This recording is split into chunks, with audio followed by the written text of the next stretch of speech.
It wasn't enough for me, and I was thinking like, what can I do that is going to make me happy, and ultimately I came to the conclusion that it's all about service, it's all about finding ways to help others. That's the key to sustaining happiness.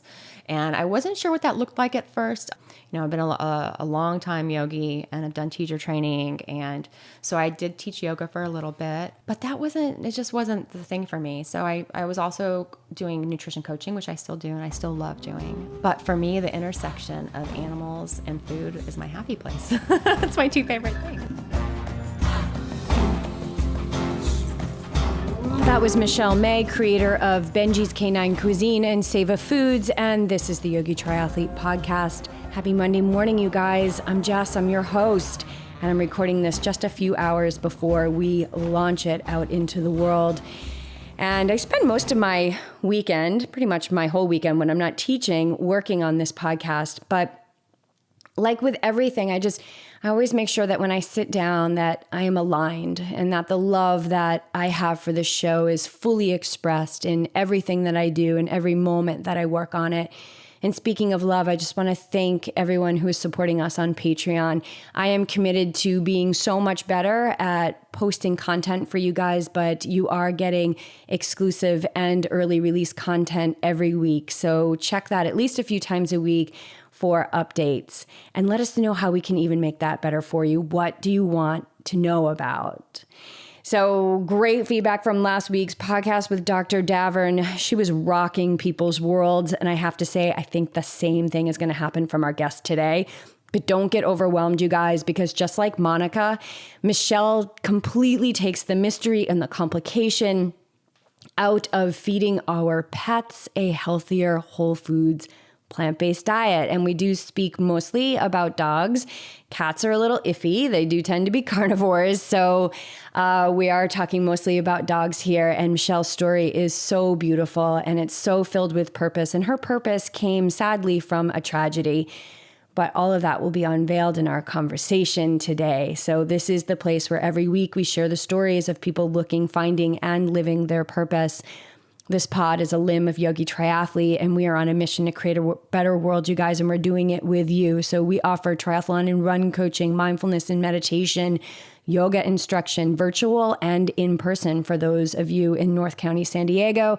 And then also we offer plant-based nutrition counseling. So if any of those things are of interest in you, contact us to find out more.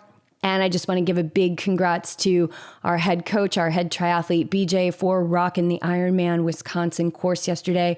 Babe, I'm so proud of you. He went on a solo mission, right, without his big supporter, me, and he navigated the whole thing like a master. It was just a beautiful unfolding that I got to watch from California. And then it took me even deeper into my meditations because I would sit in meditation, especially yesterday when he was on the swim. I was in meditation early in the morning. And I was just swimming right next to him. It was so gorgeous. So this idea that we need to be in person to connect with people, to heal relationships, to matter in the life of another is a flawed premise. It's a flawed way of thinking. And so meditation will take you there, you guys. You will definitely tap into your inner badass and find more power than you ever could imagine. Speaking of tapping in and demystifying perpetuated myths, Michelle May is going to break it down for you today. This girl busts through the paradigm of pet food, and again, specifically dog food. She was raised in Texas, land of meat, raised vegetarian, which is so beautiful, although she had many years of eating lots and lots and lots of dairy. She did completely fall off the vegetarian wagon in her young adulthood, but found her way back through yoga and a 3-day cleanse that took her from waking up drowning in her own phlegm to a level of health that she just could not believe that she could reach in such a short period of time. And this massive transformation led her to get curious about the nutrition that she was feeding her dogs. And her curiosity about this led her into deep research, which led her into this whole world that so many of us don't know about, the world of plant-based veterinarian care. from this journey, from such a sad tragedy that happened along the way, she is now dedicating her life to educating us all on the benefits of feeding our dogs a plant-based diet and how they can thrive. So she answers so many questions in this, but definitely check out the show notes because she is here to help you guys to answer your questions. She walked into our life in the very nick of time. We had just been told by our vet that our vet would no longer care for Clark if he continued on a vegan diet. And I was in agreement that he was not thriving. He was 10 pounds overweight. He was lethargic. And I just knew that he was asking me to step up, and I couldn't just walk away and live in misalignment with my values and go straight to a raw meat diet as the vet was recommending. And I just asked and I meditated on finding another way. And into my life walked Michelle. We sat down for coffee and she took all the mystery away. She empowered me. She answered all of my questions. And I'm happy to say that just a few months in, Clark is at his goal weight and he is thriving and he is loving the food that I am preparing. And what I love so much about it is, number one, it's super easy because it's completely in line with the things that BJ and I are eating, maybe just a little less spice, but that I am in complete control of the nutrition that he is getting. And I monitor him just like I monitor myself, his energy levels, his weight. I weigh him almost every week, if not every couple of weeks at the local vet. I'm not even a customer there, but they let me go in and use the scale. And he's doing great. We thank Michelle deeply for her assistance in this, because this idea, you guys, of scooping out kibble and processed food to our animals for breakfast and dinner for the rest of their lives every single day is not in alignment with their greatest health. And it's in alignment with the industry, with the brand of food that you're buying, because we're discouraged to have variety because we're taught that it's not safe for them, when in fact that's exactly what they need, is variety to make their bodies work. And that's what we need in our bodies, is variety, maybe not so much in one meal, but variety across the spectrum to stimulate the inherent wisdom of our bodies so that our bodies are working optimally all the time. And that's what I want for Clark, because he's not just my dog or my pet. He's my son. He's a family member. And so just know that this conversation has so many moments of gold in it. And it's not just for dog lovers. It's not just for people who have animals in their family. Like, everything we talk about can be translated to the human experience. So Michelle's story is definitely one not to miss, you guys. And without further ado, I mean, there's just so many layers to this beautiful, gorgeous woman inside and out. She is an Ashtangi. She is an animal ambassador. She is an entrepreneur, a nutrition coach, a yoga teacher. She is a graduate of culinary and nutrition programs of Matthew Kenny Culinary. And she is also certified in plant-based nutrition through Cornell University. She is a wealth of information, and she is here for you. So definitely reach out if you are left with more questions, but get ready, you guys, because your world is about to get rocked again. We're rolling and we're going to get into it. All right. We're psyched. All right, Michelle, welcome to the studio. We're so psyched to have you here. Thank you. Oh, and you were brought into our lives from Kathleen Kastner. Yes, the beautiful angel Kathleen Kastner. I know, isn't she? Every time, I think I described her that way, like in the intro, because every time I see her, she's just in white. Yes. No, and I see so much bravery there, because anytime I buy white, which is why I'm always dressed in black. Yeah, I don't think Kathleen owns anything that's black. She is a pastel and white only lady. Yeah, she wears it well. She looks beautiful. How did you meet her? You know, we practice at the same yoga studio. Oh, that's We're right. both at the Ashtanga Yoga Center in Carlsbad. I got to get over there. We are part of the small but passionate group of vegans there. So we met each other and connected pretty quickly just based on that. And we've just been good friends ever since. You know, I'm glad you said that. It's really interesting, the idea of, yoga, ahimsa, and not eating animals. Yeah. And I respect the perspectives, and I've heard the perspective of, I tried to be vegan, but it was violent to my own body. And I don't know, what is your take on all of that? Like, Well, I think that definitely for me, my most important practice as a yogi is ahimsa, non-harm to every other being out there, and includes the planet, and it also includes myself. And I am definitely sympathetic to people who have, earnestly tried to be plant-based and not have been successful with that. But I firmly believe in the bottom of my heart that everyone can be plant-based. Everyone needs to eat differently. I get that. But there's such a huge amount of abundance of different types of foods to choose from. And my personal experience, what I've seen as a nutrition coach especially, is that people who are not successful on a plant-based diet, the number one culprit is refined carbohydrates. So they get rid of the steaks, they get rid of the chicken, they get rid of the fish, and instead of replacing that with beans and nuts and seeds and veggies, it's a bunch of pasta, bread, crackers, cookies, because that stuff's easy. And especially when you're a new vegan, you don't really know all these veggies that you're in love with, and you don't know maybe some of the preparation techniques that really bring out the flavors. It's easy to just grab a bag of crackers and call it a day. But over time, that doesn't give you the nutrition that you need. It really wrecks people's blood sugar levels, so they suffer. You hear that a lot. I just didn't have the energy when I was vegan.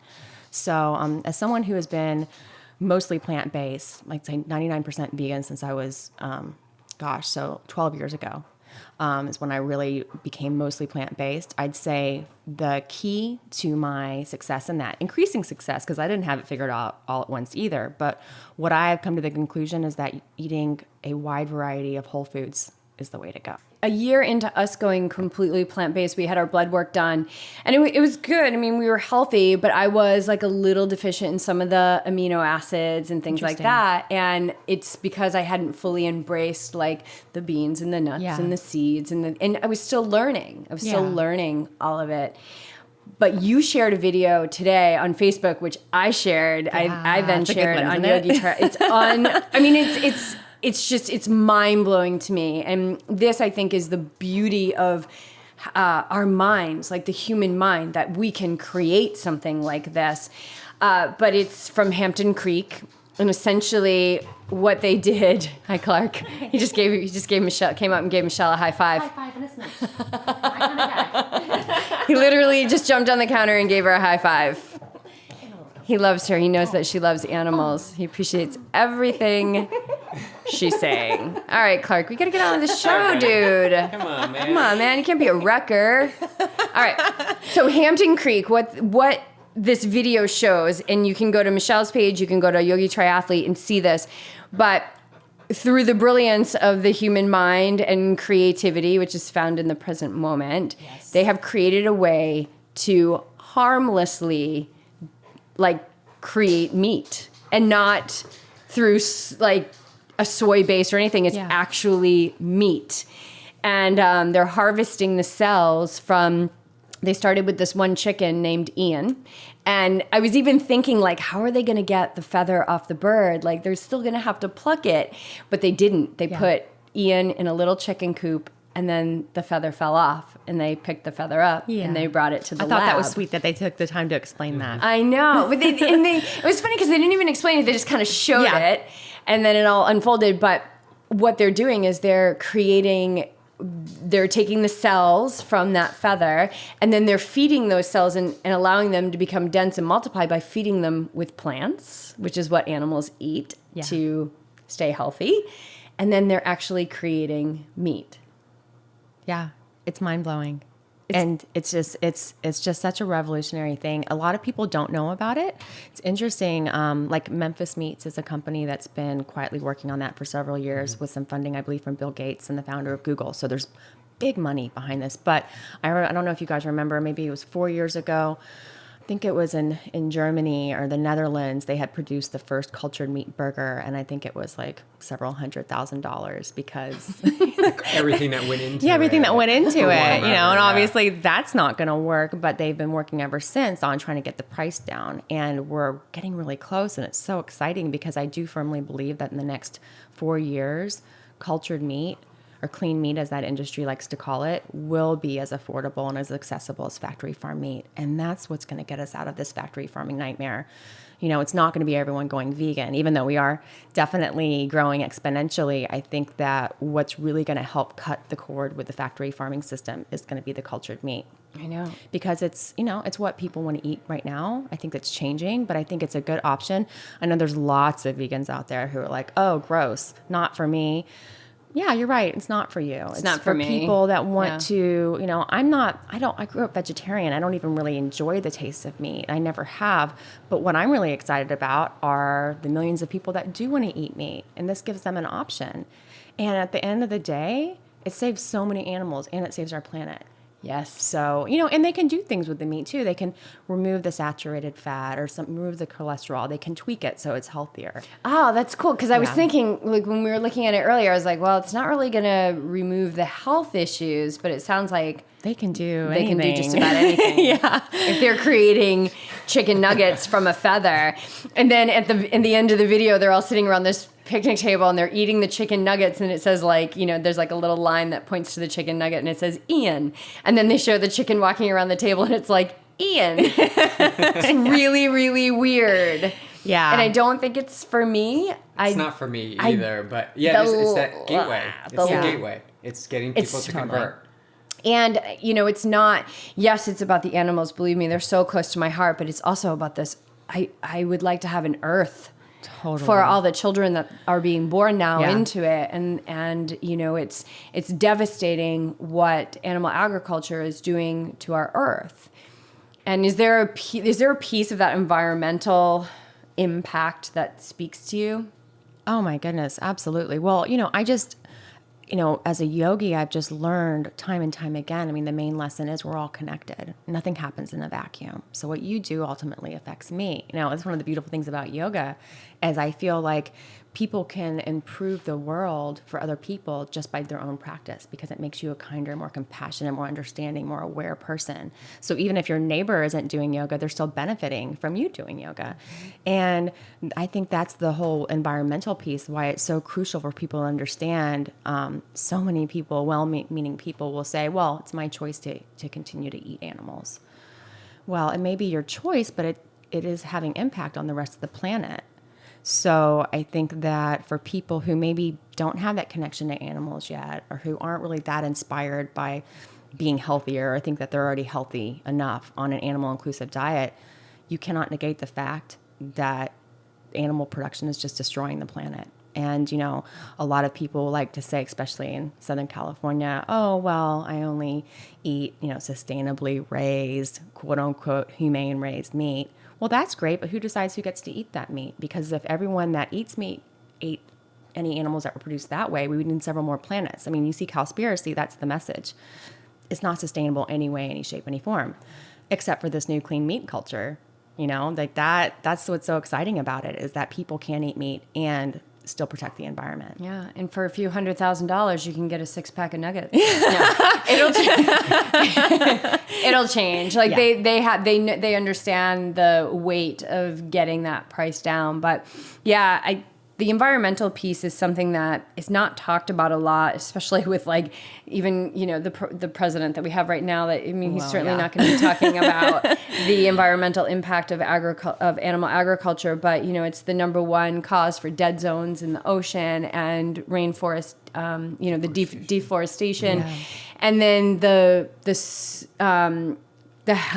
quote unquote healthier, more sustainable, the grass-fed is actually the worst thing that you can purchase, not only because of the amount of land, but because that there's wild animals on that land. That's a great point. The wild horses. Yeah. Can you speak to what's happening there? And then let's take everybody out of the depression mode and tell them the awesome thing that just happened in California with the horses. Yeah, for sure. And that's something, again, we're all connected. And so people who love horses and who would never want to have anything to do with contributing to the mass slaughter of especially our wild horses, if you're eating meat, then you're doing that, because what happens is these are public lands, but because of the lobbying power and because of the huge power of the animal agricultural industry, they're able to actually borrow these lands. These are our lands, but they're able to use them for their own purposes of growing animals.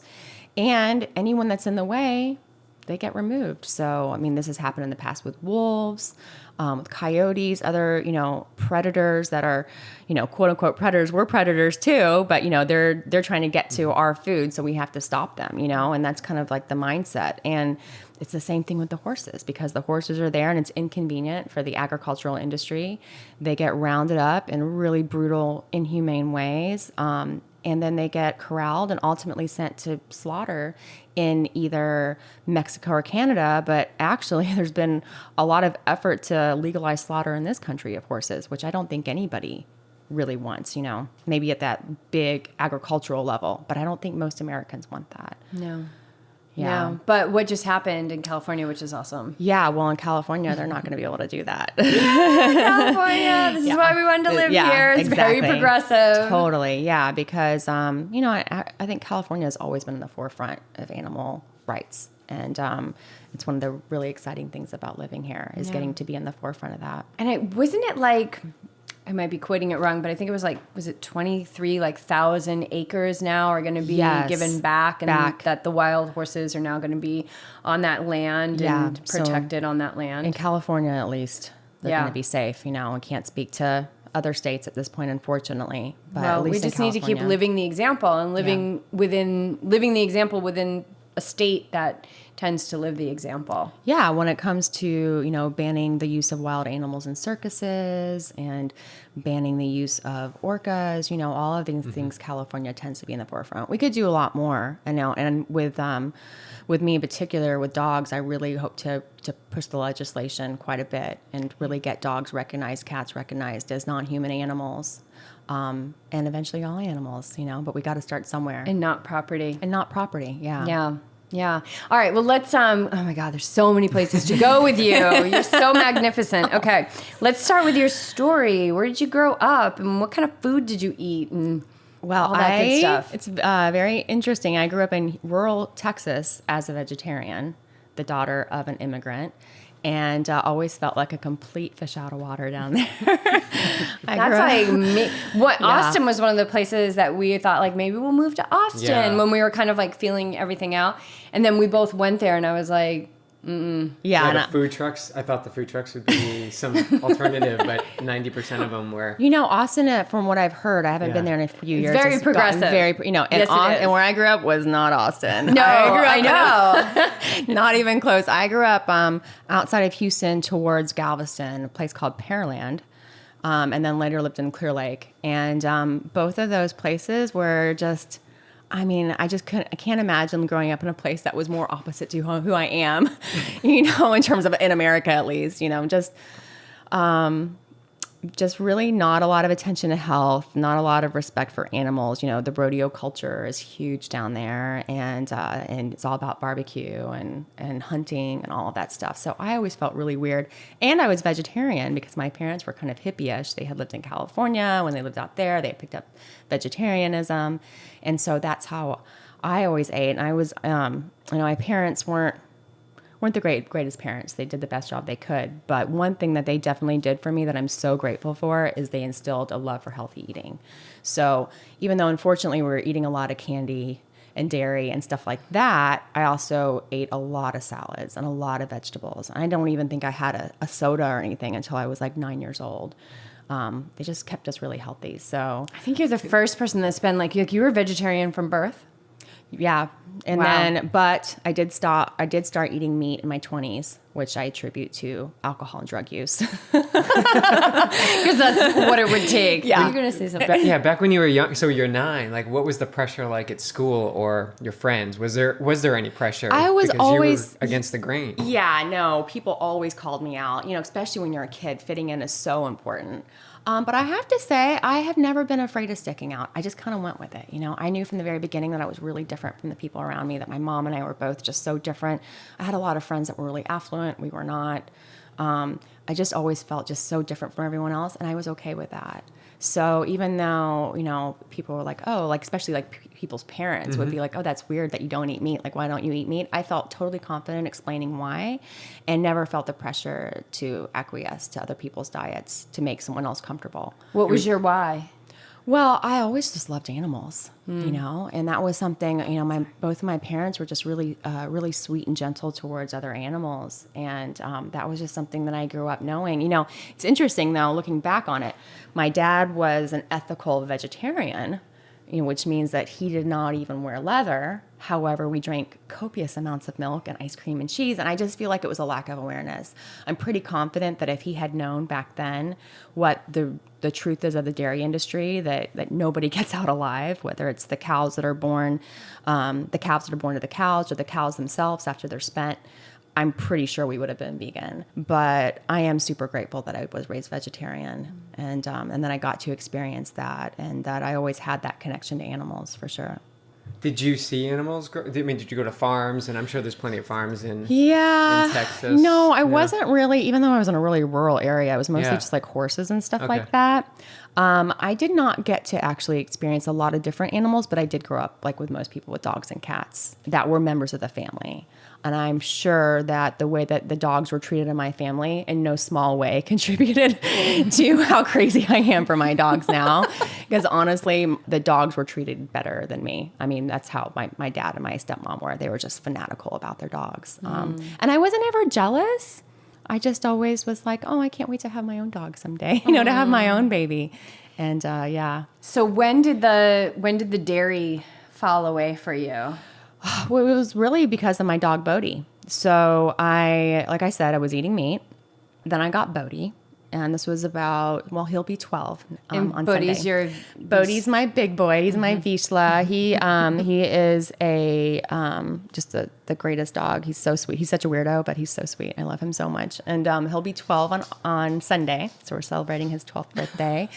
And when I got him, I just immediately just made this connection. It was interesting. I had an experience where my ex-boyfriend had a friend of the family who had purchased a pig to eat.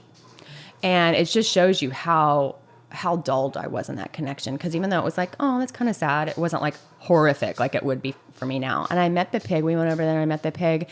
And I just left thinking, wow, that's really messed up. Whereas now that pig would have been in the backseat of your car. Yeah, whereas now I would have been driving away with the pig, police lights behind me, never giving up, you know. Now I was just no way I would leave that pig there. But afterwards I was just like, wow, that's really messed up. Like I would never want to eat an animal that I've met. Like that's just kind of sick. And then so something had definitely switched in me after that experience. And then I got Bodhi, and it's interesting that I decided to name him Bodhi. Honestly, it was just because it was cute. It was like a cute name.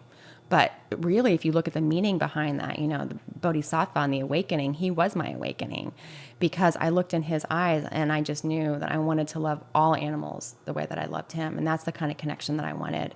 I didn't want to have this experience with other animals where I was taking advantage of them or using them, or even worse, causing violence to them. Like I really wanted to have that sweet connection with all animals. And so I pretty much right after I got him just stopped eating any other animals. And then was still doing dairy, but was very fortunate through my first yoga studio, which was in Cleveland, Ohio, a place called Karma Yoga that really, really grateful, because that was where my practice first started. The owner of that studio, a guy named Clyde Schaefer, was vegan. And, you know, he was great. He never really pushed it on people, but he was definitely going to talk to you about it, especially if you showed any interest in talking about food. And he offered these cleanses through his studio, and I did one. And within the first 3 days of eliminating dairy, all of my dog allergies went away. So I guess I should back up and say, when I first got Bodhi, I found out for the first time that I was allergic to dogs. I had been raised with poodles. So I had no idea that I was allergic to dogs until I got my own dog. And I suffered for about 6 months, just horrible. I had gone to the allergist after I got Bodhi, and he said, yeah, you got to get rid of the dog. And I'm like, which happens so often with families. And that's why kids. a lot of the dogs end up, you're right. That's why a lot of dogs end up in rescue. And it's so tragic, because it could be as simple as changing your diet. You know, I was on 100 milligrams of Zyrtec a day, a steroid inhaler. This sounds really gross, but I would just like wake up drowning in my own phlegm because I didn't keep him out of my bed and do all this stuff like I was supposed to. Of course not. And then I got Bambi, and it was twice as worse, but I was just like, you know, I had actually experienced quite a bit of environmental allergies as a kid. So I kind of just thought that was my thing, you know? And now looking back on it, I'm sure it was all food related because 3 days after giving up dairy, all the allergies went away. And that was a really easy switch. And I just happened around that time, I read a book called Skinny Bitch, which I think a lot of people, it's a really clever title because a lot of women, I think especially, get that book. It's like, oh yeah, I want to be skinny. Yeah, I'm already a bitch. Yeah, so right? just make me skinny. Totally. But that's a sneaky book because they put a lot of information about the horrors of the dairy industry. I haven't read that book. That's Rory Friedman. Yeah. Right? Yeah, I haven't read that book, but I heard she got like really a lot of backlash, and I'm sure she still does. And I'm sure because it's really brave to write. It was because it wasn't like, you know, it gets sold, it gets marketed as like this diet book, but it's really gets into the ethics of it. So that joint realization that I was still contributing massively to harming other animals by eating dairy, and B, that I was contributing massively to harming my own body by eating other animals and their secretions, it was just a no-brainer for me. Yeah. So at that point, I became, like I said, about 99% plant-based. I still did eat some fish until about 7 years ago. So you've got fish. Yeah, fish. Let's you know what? Hold Let's out, right? Hold on. Hold That's the thing on. that people. Let's back up. That's one of the last things. So it's. I feel like it's and even then- more than like I feel like the whole like, well, I just do chicken. I feel like that's starting to fall away. But the fish, especially living here. And that's so funny. ocean. It was when I moved here, when I was like, I can't do it anymore. Yeah. You know, I'm like, so can I cuss on this show? You can do whatever you want. I on was this like, show. so I love all animals, but fuck fish. Like, what's up with that? You know? And I'm a Pisces, so it's like almost cannibalistic. So I was just like, you know, I can't do it anymore because it didn't make sense. Just from like a logical perspective, I was like, that's crazy. And that was why it was just an easy one for me to But let then go of. you learn like the Then you bycatch learn, and all the yes. devastation that's happening, and just I think the fish is so easy to keep the veil down on because we can't we don't see 'em. in there, And we don't recognize them as us. I know Right. You look at a fish and you don't see anything. You just see like this almost inanimate object, you know, like the idea of fishing. It's like America's pastime, you know? Right. And I mean, there's funny, it's people that know that how I care about animals. Like if they're posting a fishing picture or something, and I'll kind of be like, you know, I try to send private messages. I try not to call people out in public because Right. my intention isn't to shame. It's just to spread awareness and to understand. And I'll say, well, you know, I'm sure they wanted to live. And they're like, oh, well, it's catch and release. Okay, so you just scare the shit out of them and they're going back? Well, or you're put a harming hole? them. Yeah. So I just Yeah. feel like fishing, eating fish, all of that, it's not this harmless pursuit. And we're learning more and more. It's amazing. I wish I could remember the name of it, but there was an amazing book that came out in the past 2 years about the psychology of fish and how intelligent they are, and that they do have families and they do have emotions, and they, like all living beings, they want to be here. They're going to do everything they can to survive. And I think that that's one of our biggest challenges, really, as humans, is finding the recognition in other beings, the ones that we look the least like. Is the hardest, right? Like you look at your dog and you see those eyes looking right back at you, and you make that connection. What if you look at a lizard? What if you look at a spider or a shrimp? You know, can you still make that connection? Mm-hmm. So that's something that I've really worked on very actively. It's my empathy towards animals that maybe I don't really naturally, that doesn't come to me like an insect. You know, I think for a lot of people, they're like, ew, gross. But if you really think about it, it's like, no, it's not ew, gross. It's beautiful, just like every other being on the planet. It's so miraculous. And yeah. because they're small, you could consider them insignificant. Like Yeah. there's tons of them. And the other day there was a bee, I was getting out of the pool after swimming, and a bee had just flown on me, and my intention was to flick it off, and it went right back into the water. Oh. And I'm like, I can walk away and go take my shower. You couldn't walk away. No way. So I jumped back in the water and got it out. Yeah. He grabbed the lifesaver. Yeah, I threw him over and reeled him back in and gave him CPR. And but that was just an experience. Like there was nobody at the pool except the lifeguard and me, and I wasn't doing it for anybody. But it was just like it just felt right. when you talk about that ahimsa, it's like everything, like non-harm to everything. Because that bee you was come in contact- drowning. right? It was suffering. And he didn't need to suffer. Like, Well, and that's the Not on other your thing watch. people No. get caught up on. They're like, oh, well, if you really want to do the best job for the planet, you should just kill yourself because you're using resources and polluting just by being here. And it's like, okay, let's just back up a little bit. No one ever said being vegan was about being perfect because that's impossible. Being vegan for me is about doing the least harm possible. The least harm that I can do to myself, to the planet, to everybody else. And, of course that's not perfect. Sometimes it breaks my heart, but sometimes I'll step on a snail in the morning and it's like the worst. God, So many there's snails so here. many snails here. It's so, I know. And I would try, but sometimes it just happens and I feel horrible. Does the that mean I'm worst. going to give up being vegan and start eating hamburgers because I stepped on a snail? No, it means I'm going to be more careful when I walk in the morning to try not to do that again. But that's, I feel like they're on a mission. They come out at night on the sidewalk. they haven't evolved yet to get out of the way. But yeah, I know. I just pick them up and move them as much as I can. Yeah, me too. Yeah.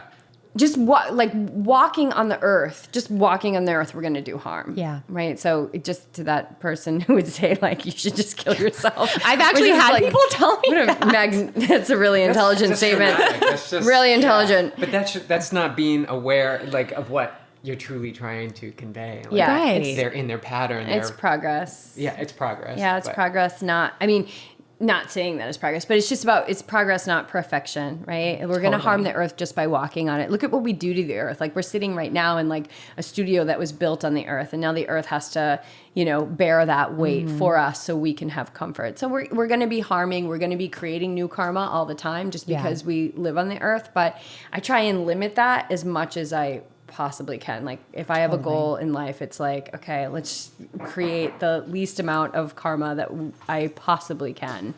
Well, yeah, and then the opportunity is there to be the good steward of the planet that we were meant to be, Right. And that's the thing that also that people forget is like how much good impact they have, because so many times people will say, well, I don't know why I would go vegan because it's not like it's going to make a difference if it's just me. And that's one of the saddest things for me to hear, because people are giving up their power in that moment and not realizing what a huge impact they can have. I mean, think about just the three of us being vegan, like how much impact we've had on helping other people go vegan and all the animals' lives that we've saved in our diets alone. So I think that unfortunately people have really been disempowered by the belief that what they do doesn't matter. And that's, if there's one message that I am here on this earth to share, it's like never underestimate your impact. And it doesn't have to be a massive action. It could be a thought, because thoughts and actions and words are all the same. They carry a charge. Definitely. And if everything is energy, those are energy. So, not indulging in negative thoughts, that is a huge impact. And like you were saying, with yoga, it's like everybody around you benefits. And that's just a spiritual law that, like, if you meditate, and especially if you are one of those lucky beings that gets to reach this super conscious state of samadhi in this lifetime, you benefit 7 generations behind you and 7 generations ahead of you. Wow. Yeah, it's really the beautiful. ultimate cleansing, karmic cleansing. All right, so you've got Bodhi. You have no more allergies because 3 days off of dairy, you're like finding the light. And Bambi, who's Bambi? Bambi is my other girl. So I've got Bodhi, Bambi. I always say I have 2 1/4 dogs because I've got 2 Vizslas and a Chihuahua. Oh, that's right. And he's so little. So Bambi is, she's a year younger than Bodhi, so she'll be 11 this year. And then little Pablito. My Is little that the Chihuahua? Yes. Little Pablito. He's about 3 years old, we think.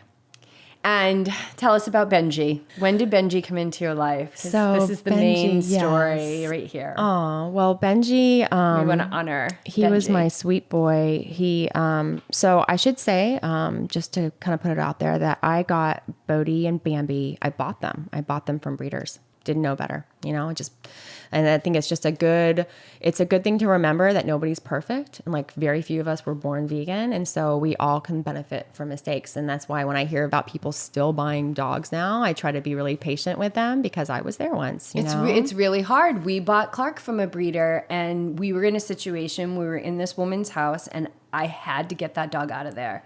He was infested with like a fleas. backyard breeder? It was disgusting. She had like a bathroom with like a bunch of dogs in it. This my other God. room that must have had like 10 dogs the in corral it. was in the living room, built box in the living room. Yeah, there was like a big litter box. Who wants in to the live living like that? room. I mean, the It was dogs living like disgusting. that's horrible. What human wants to people, live yeah. like Yeah, it was that?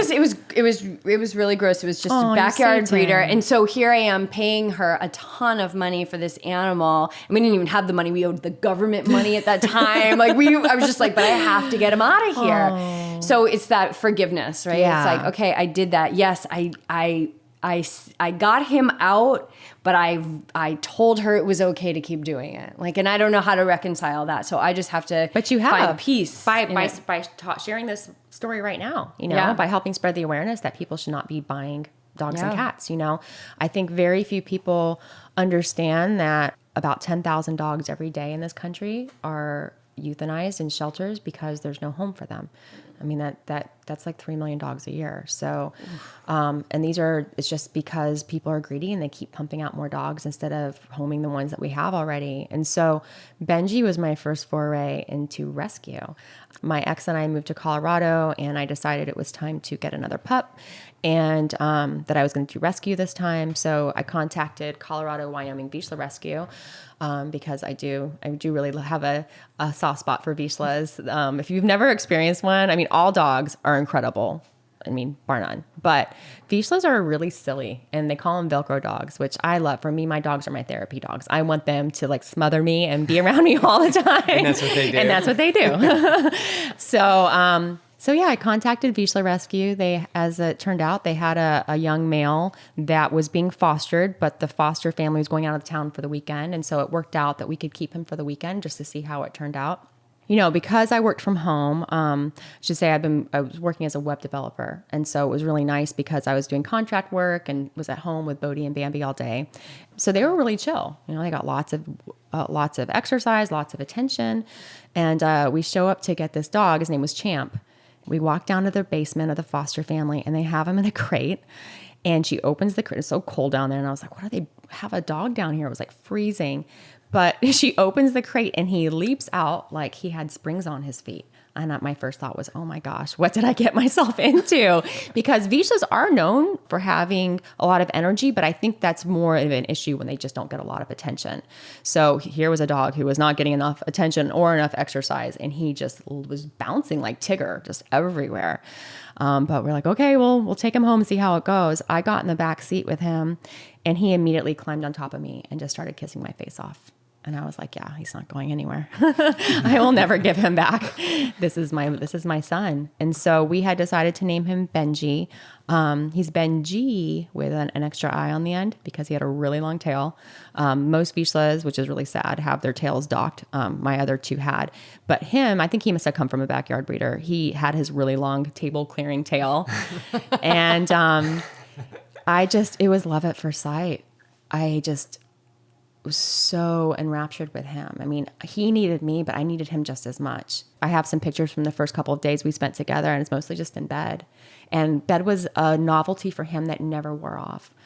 When I first adopted him, the bottom of his feet were like rose petals. They were so soft because he'd literally never been walked.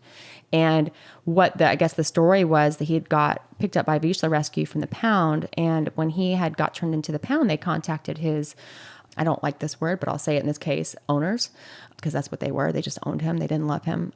And they just said, oh, we're busy. We have a kid. We can't deal with him. So I guarantee what they did was they got this beautiful status dog because Vizslas are gorgeous. And then they probably threw him in the backyard. Vizslas, anyone that knows, you Google Vizslas and you look it up for 5 minutes, they are not backyard dogs. They were bred and they've been around since the 1500s to be the birding dogs of the Hungarian nobility. So they won't even sit on the ground. Like you have to put something down for them. They're like super spoiled and they need people. They have to be around people. And so I'm assuming they put him in the backyard and he just kept jumping out and they were just over it. Oh, and this dog keeps getting out. Like we don't have time for him anyways. So he was this shy, skinny little boy. I called him Benjii the Champ for like a week to kind of transition him to his new name. He is just the best dog. And it was so remarkable and so magical to witness this transformation over the next 3 years, because I definitely helped heal him a lot, but my other dogs did as well. I mean, they really taught him the ropes. He was just this shy, skinny boy when I got him. And by the time of his death, he was confident, naughty, chubby. He was a happy boy. Yeah, he's my soulmate. You know, I think about him nonstop every day. And I think I probably always will. And so this podcast is about, you know, people who are looking or finding or living their purpose. And purpose sometimes comes out of the craziest situations. Yeah. And in your case, came out from a very tragic experience that happened. And can you share that? And you can say whatever you want and you can cry too. Oh, sure. Yeah, the tears are already rolling. Because he has given you purpose, you know, and this is the thing, like people may say like, I don't know what my purpose is. It doesn't matter. You don't have to find that out. It'll find you. Mm-hmm. Yeah. And it's every moment, just living every moment on purpose will bring you to your purpose, because as you're about to remind everyone, life is so precious. Yeah. You know, he definitely didn't stick around as long as I would have wanted him to, but he had a purpose, and he still has a purpose. And, you know, so I guess it's been about 3 years. We were on our way to go for a hike, and somebody hit my car. And to this day, I don't know what they were doing, why they weren't paying attention, but they hit my stopped car going about 50 miles an hour and ripped the whole back end of the car off. And I had all 3 dogs in the car. Benjii and Bambi got ejected. So Benjii was ejected about 50 feet. Thank goodness, died on impact. You know, I don't know how I would have ever made peace if I had seen him in pain and suffering, you know. So I'm grateful that he didn't suffer. And I'm also grateful that I didn't lose all 3 dogs, because I don't think I'd be here today. You know, they're everything to me. And Bambi and Bodhi were the biggest comfort for me after his death.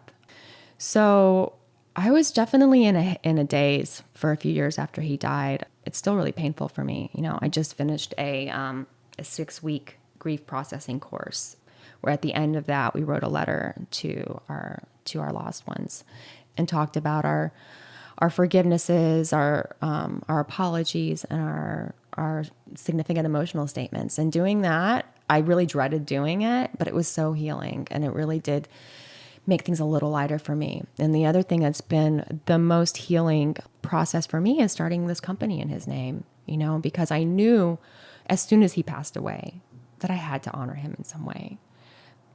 He just means so much to me. But I wasn't sure what that looked like. I knew that as he got older, for him personally, my plan was to do a lot of therapeutic work with him, because everybody loved him so much. I mean, my other dogs are super friendly, but Benjii was next level. A few people would come over and they'd be like, oh, he really likes me. Like, yeah, he really likes everybody. My friend called him Benjii the slut, because literally he would just saddle up to anybody and be like, hey, I'm Benjii, you want to make out? You know? He would he was bringing joy. Oh, he's such a lover. And he was, you know, a rambunctious boy and a big boy, but I knew as he got older and calmed down, like he would be fantastic to take into either retirement communities or to work with children, because he's so loving and so gentle. And so my first thought, after I could even consider anything after he died, was like, you know, maybe doing some sort of rescue work and having group homes, you know, called Benjii's House, where I could pull dogs out of high kill shelters, especially senior dogs, and have them come live their lives out in this home setting. Or, you know, if we could find a great home for them, do that as well. But in the meantime, have them working in the community, because the reality is, and it's so sad that we haven't come to a conclusion like this on a societal level yet. But the reality is that animals' biggest resource, it isn't their meat, it isn't their labor, it isn't their skin, it isn't any of the other, you know, millions of different ways that we choose to exploit them. Their biggest gift to us is their love. And that is the thing that we have most lacking right now on this planet. That's the thing we need the most, is love. And here we have this untapped resource. Especially, I can't think of a more loving being on this planet than a senior dog. And yet they get thrown away like trash every single day. That's still a part of my plan. I would love to be able to fund a series of group homes for dogs. I would go live at Benji's house. Yes, I would love to live there too. I think I've got like at least a list of 20 people that would say I will live at Benji's house. So that people know that what happened to your other kids. Well, they were, everybody was, hurt to varying degrees. Remarkably, myself and my roommate at the time who were in the car were not hurt at all. Heartbroken beyond belief. She was really close with Benjii too. But Bambi, I think maybe Benjii must have, I think he must have kept her from falling out as far, because she really just fell out maybe like 5 or 10 feet of the car, and she completely shattered her front left leg and had to have a titanium plate put in. And Bodhi, my big scaredy cat boy, who's always just hated the car, he was hunkered down, so he didn't get ejected. So they were safe, but we were all just in kind of a daze. And at that point, I was working full time as a web developer, and the company was a really progressive company. Had decided not to give me any time off to grieve, even though that was part of their policy, because Benjii was quote unquote just a dog. So that was kind of the death knell for that job. And I just really wanted to be at home with my other dogs. Mm-hmm. So I started thinking, as soon as the grief subsided a bit, I started thinking of how to get out of that situation and to be on more of a trajectory that felt consistent with the way that I wanted to live my life. I've always liked web development and web designing, and I'm sure that you can totally empathize with this. It's great. It gave me a lot of freedom creatively. It gave me a lot of freedom to work with who I wanted to live where I wanted to live, to be at home with my dogs. But I was never passionate enough about it to make it a thing big enough to sustain me the way that I really wanted to be sustained. And to be able to have like a bunch of animals. There's no way I could figure out how to get from A to Z with that. But what I am grateful, and again, I'm sure that you can relate, is that it gave me the tools to be able to do a lot of that stuff for my own company. Oh my God, companies. Huge. I mean, the money you save just having the skills to understand. And when you do the coding and you have the knowledge of that knowledge transfers to everything else, because you understand the logic behind it, and you can teach yourself basically anything. Yeah. And the draw, I think, to the web design stuff is like you're constantly learning, figuring things out, and then you accomplish it and you're like, yeah, like I figured that out. I can go read about it and learn the step, but I figured it out myself, and now I can use that tool, and that just kept you coming back. But to have that skill, both of us, to have that for our own businesses is so tremendous. Like there's so much we can do for ourselves. And as we scale and we eventually have to hand off that stuff to other people, we have such a good understanding about it. Absolutely. That I think it's something that will serve us long term. But it wasn't enough for me, and I was thinking like, what can I do that is going to make me happy, and ultimately I came to the conclusion that it's all about service. It's all about finding ways to help others. That's the key to sustaining happiness. And I wasn't sure what that looked like at first. I've been a long time yogi, and I've done teacher training. And so I did teach yoga for a little bit, but it just wasn't the thing for me. So I was also doing nutrition coaching, which I still do, and I still love doing. But for me, the intersection of animals and food is my happy place. It's my two favorite things. And there's a huge need there. Yeah.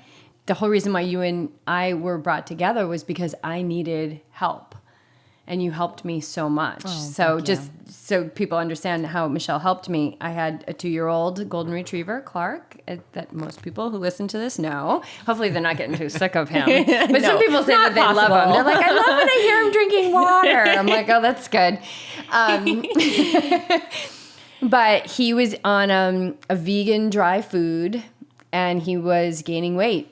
And not only was he gaining weight, and I'm very sensitive to energy and like I can just sense things. I'm very intuitive. Yeah. And even before like he started gaining weight, I was just like, there's something there that's not 100%.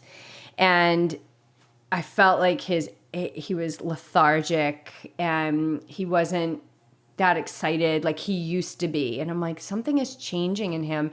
And it was the food, and he wasn't thriving on his food. Well, it's kind of like what we were saying at the beginning of our conversation, like human vegans. Yes. It's the refined carbohydrates. He was eating basically vegan cereal. Yeah.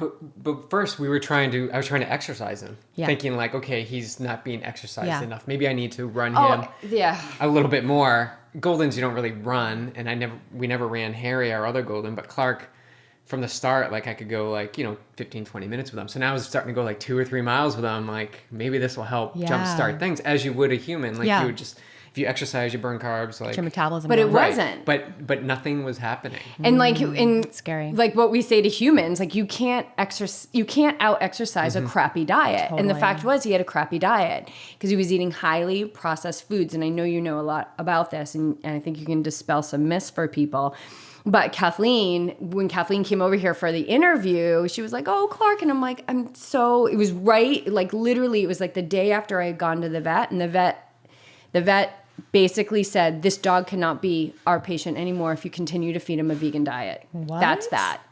And so I don't want to sentence this vet as being horrible because actually in that same appointment, she did something very, very cool for us that basically protected his health. She did something very, very cool, which actually wasn't legal, but it was very cool that she did it.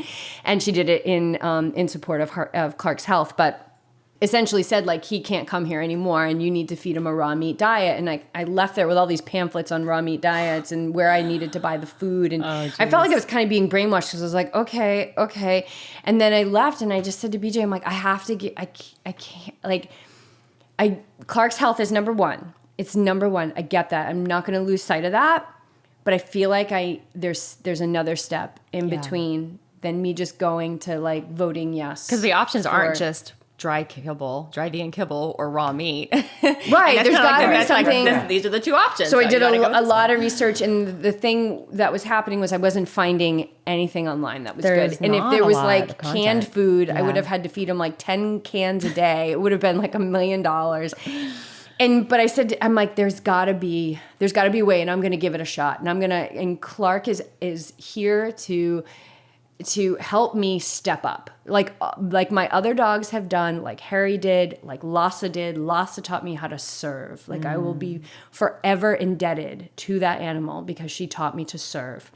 And Clark asked me to take another step up and find another way for him to thrive. And that's when you walked into my life, and we sat down and we had coffee at the awesome Ironsmith Coffee in Encinitas. And you helped me just take it was so easy. It was like I walked away like, okay, I should have already known all of this, but you just were like, okay, he's this weight and you want him to be this weight. So, I would do millet or buckwheat and sweet potatoes, and like to the point where I'm going to put a recipe now in our cookbook, thanks to you.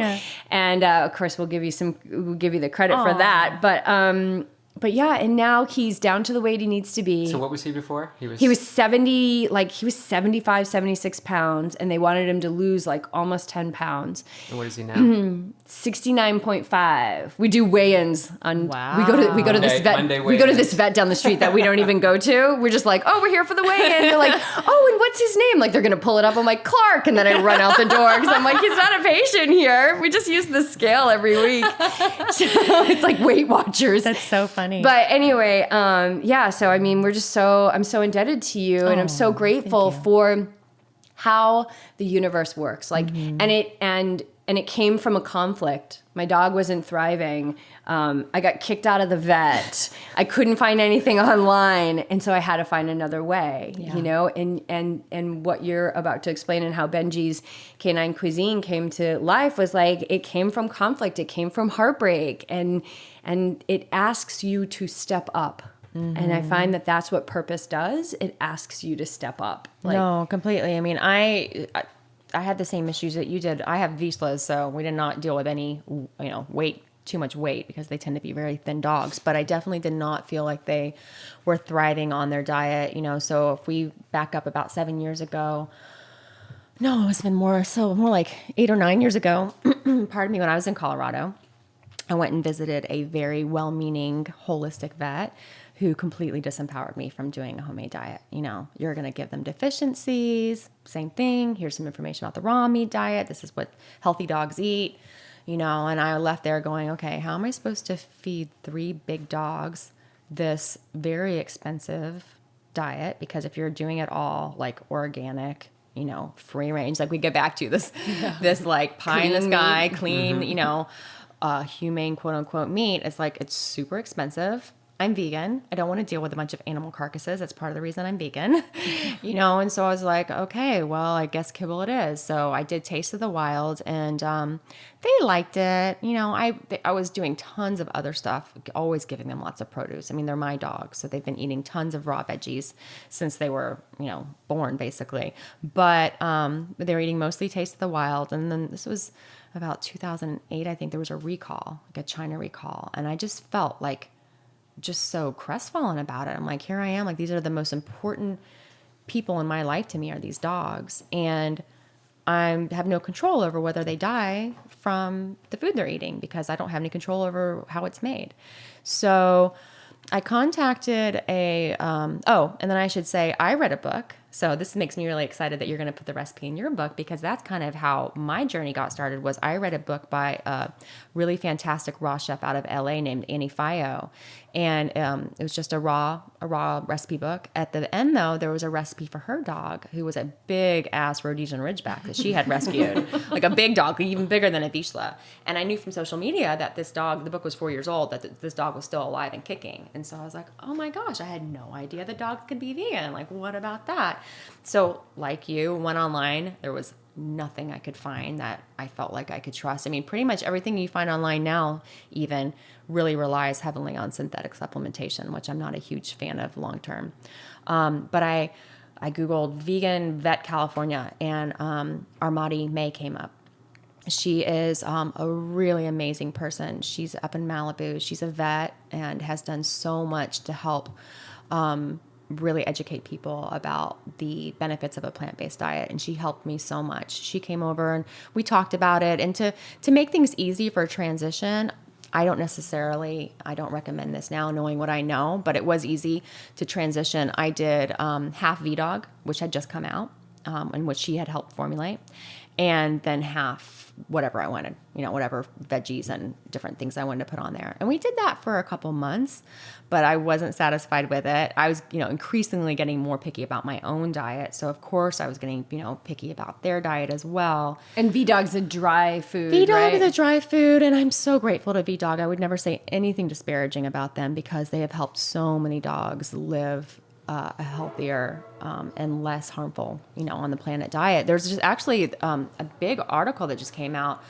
in the LA Times, because one of the universities did a long-term study on the environmental impacts of companion animals on the 150 million dogs and cats and their diets on this planet. And it's not small.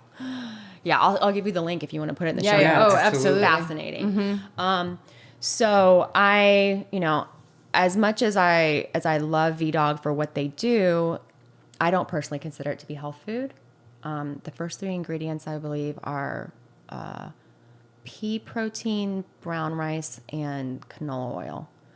And I just, I'm okay with peas. I don't know about pea protein.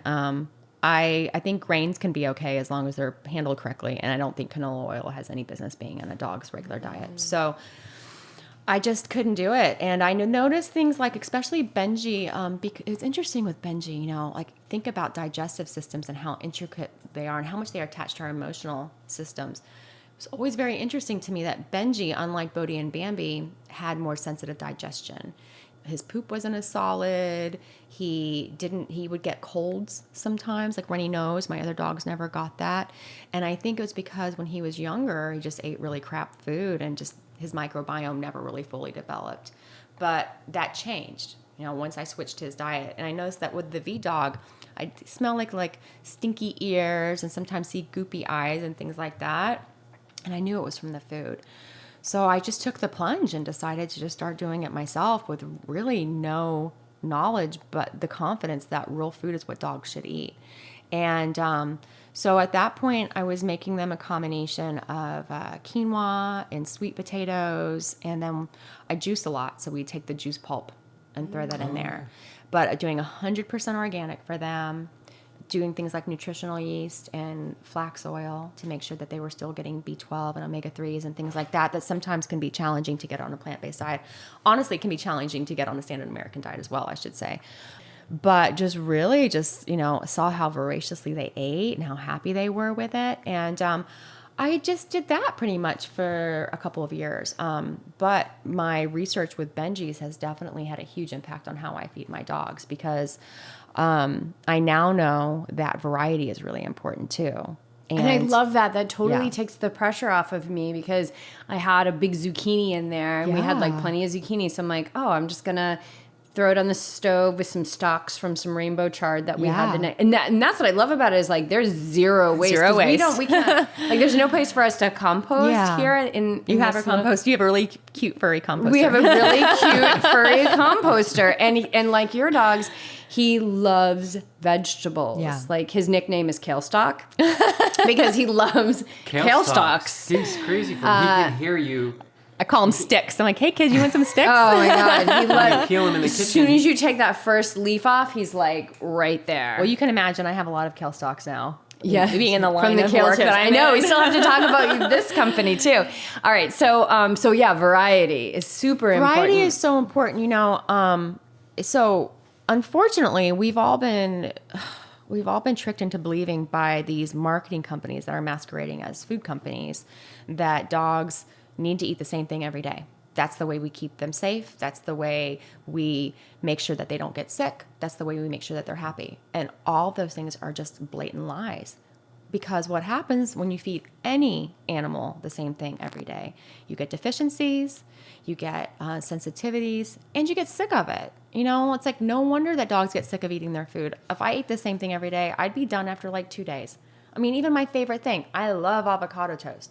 But do I want to eat that every day for the rest of my life? No. And you know, it's like with like you were saying about the breakfast cereal, you know, it's the same thing. You know, if, let's say you go to the grocery store to pick out a breakfast cereal because commercial dog food is the same thing. Ultra refined carbohydrates with all the nutrients sucked out in that high heat, super processed, way that they make the food, and then synthetic nutrients pumped back in. Breakfast cereal. So you go pick out a cereal and then you take it home and then you eat it for breakfast and dinner every day for the rest of your life. It makes zero fucking sense for anyone to eat that way. It's insanity if you think about it. It's just crazy. But this is how we've all, and you know, and it doesn't have a damn thing to do with dogs' health. It helps boost their sales by having that regular food that they can just constantly push to people. And it makes our lives more convenient. But convenience shouldn't be the benchmark of why we do something, you know. And I tell people with their dog, with their own food, and with their dog's food, you pay for it now, you pay for it in the end, and it's the quality of life that gets sacrificed if you make the wrong decision with that. So, you know, I think that that variety is key for so many reasons. But I was working with I still am working with a holistic veterinary consultant named Jan Allegretti, who's in Northern California, who I have just oodles of gratitude for. She just has taught me so much. And she was the one that's like, yeah, what you're doing is great, but they're eating that every day? And I was like, yeah. And she's like, no, you don't eat that way. You know, she's like, mix it up a little bit. So I don't do anything half-assed. So no, they just get so much because you're a variety. Pisces. Yes. I know very well about being a Pisces. Full force variety. So, and to speak on what you were saying, I eat more variety too now, because like that zucchini in the fridge, if I'm going to cut it up for the dogs, I might as well cut up the other half for me as well.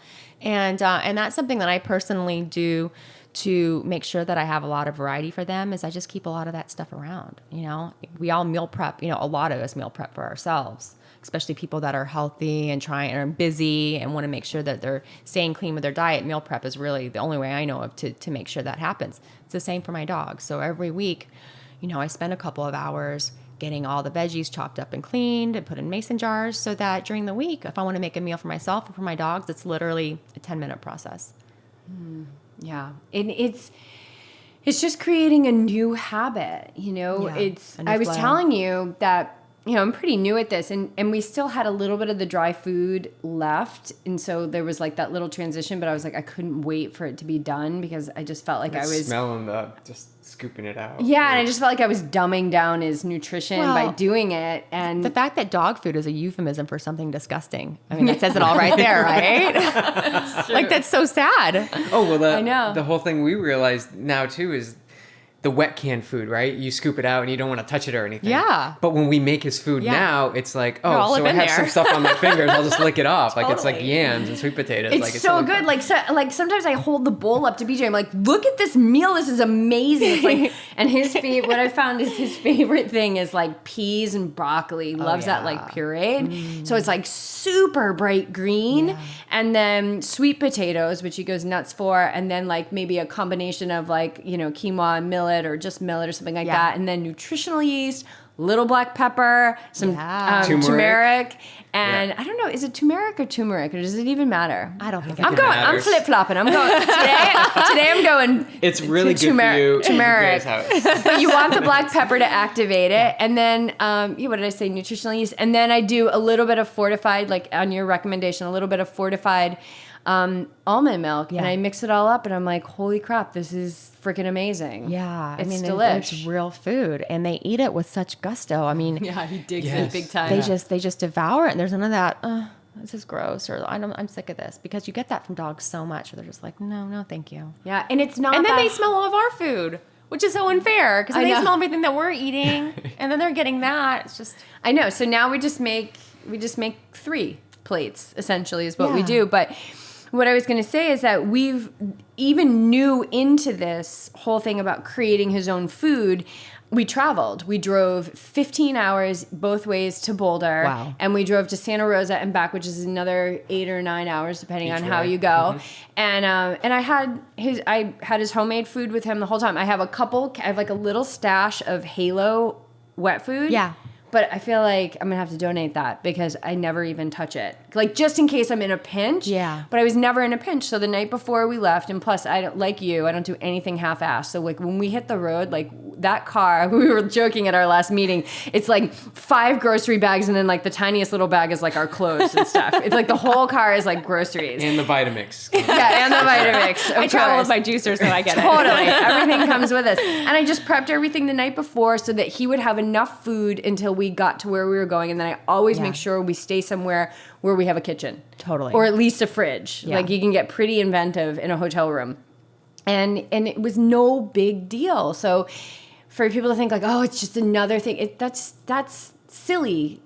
That's silliness because you're in the future, you're not in the moment, and you're not even experiencing it yet. You've created a judgment about how it's going to be a hassle in your life. And I say, don't buy into any of that crap. And if what we're talking about speaks to you with your animals, give it a shot, you know, and reach out to either one of us to help.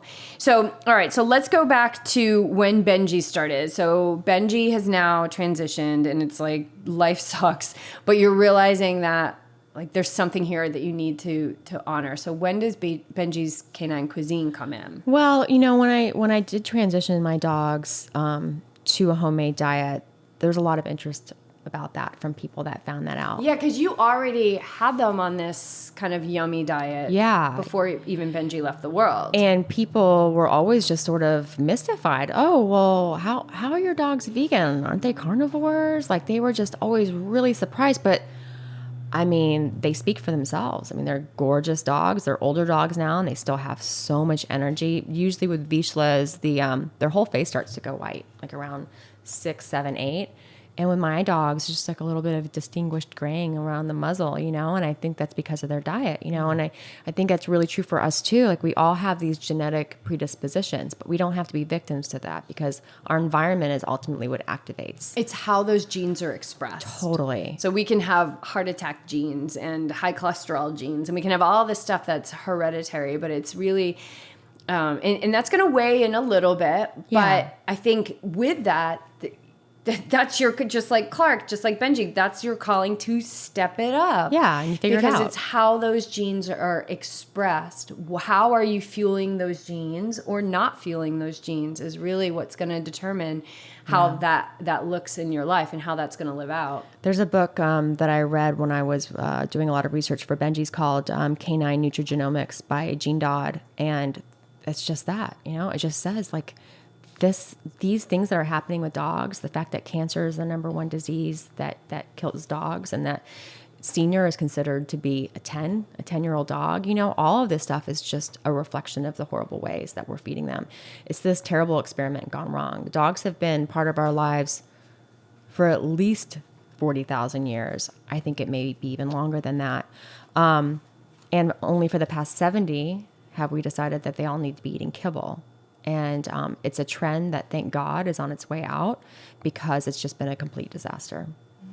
And it's so heartbreaking. You know, it's heartbreaking for the dogs and it's heartbreaking for their people because we never want to lose our pets, but losing them even before we have to, it's just so tragic, and just the suffering that they have to go through. Mm-hmm. And then the suffering of the animals that are made into dog and cat food that can't be discounted either. You know, really you can see the inception of the dog food industry with the inception of the factory farming industry. So after World War II, all this industrialization and mechanization that was developed for war purposes really got reused into our own systems. And that's when you see, you know, highly processed foods start to develop. And really, the dog food industry is here only because we had to find a way to use all of the parts that aren't fit for human consumption.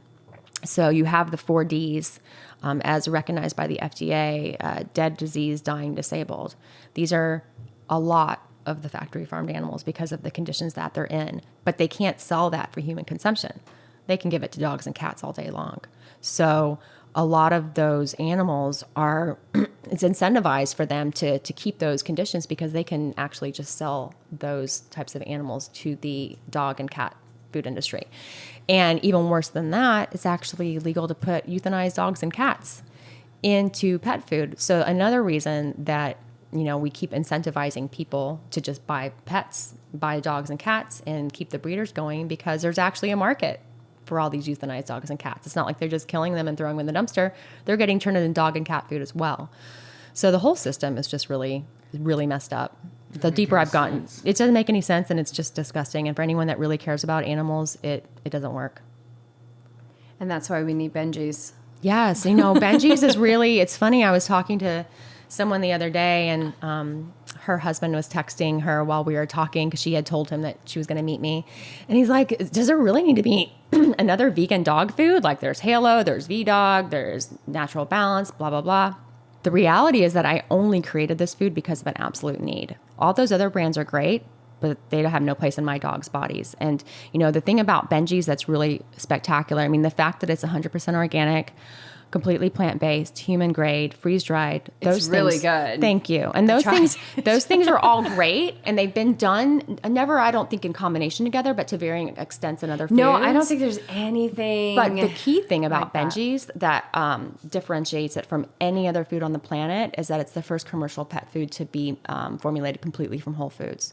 So there's no synthetic nutrients. So if you look at the back of your dog or cat food, even the best brand will have, if you're lucky, 10 things that you recognize as real food, and then about 20 chemicals that you can't pronounce that are all synthetic nutrients. Because another issue is that dog and cat nutrition is actually determined, these different amounts of different nutrients they need are actually determined by a non-governmental agricultural group.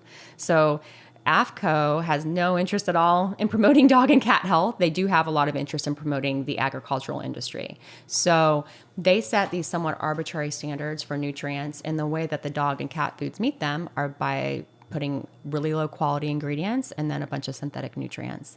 And that's not the way that I eat. That's not the way, you know, for me, I've been successful because I eat real food, and I found that to be true with my dogs as well. And so that was the hardest thing. That's what took me the longest with the formulating, was just being really picky about zero synthetic nutrients. When did the inspiration for creating this food come to you? Well, about a year ago, I was having a conversation with my now partner, my business partner, Matt Belcher. He's really great. We complement each other super well because we're both dedicated animal lovers and vegans, but he's really a business savvy guy, and he's been really instrumental in getting things moving with Benjii's. But he's a dog dad too, and has struggled with so many of us with figuring out what to feed these dogs. And not only does he want to feed them vegan, but they're super picky, like super picky. That's the person you want behind the dog food company. Yes. And, and it was great actually, because we had a really informative experience with his dogs, because to be 100% honest with you, they weren't digging Benji's, and he actually took it really personally, I think, because he's like, what the fuck? Why do my dogs not like it? Because all the other dogs that were trying it loved it. And what I've come to realize is that the dogs that are eating the most processed food are the ones that don't appreciate Benji's. So even dogs are eating a raw meat diet because their taste buds haven't been so distorted by this, by the SAD diet, by the standard American dog diet.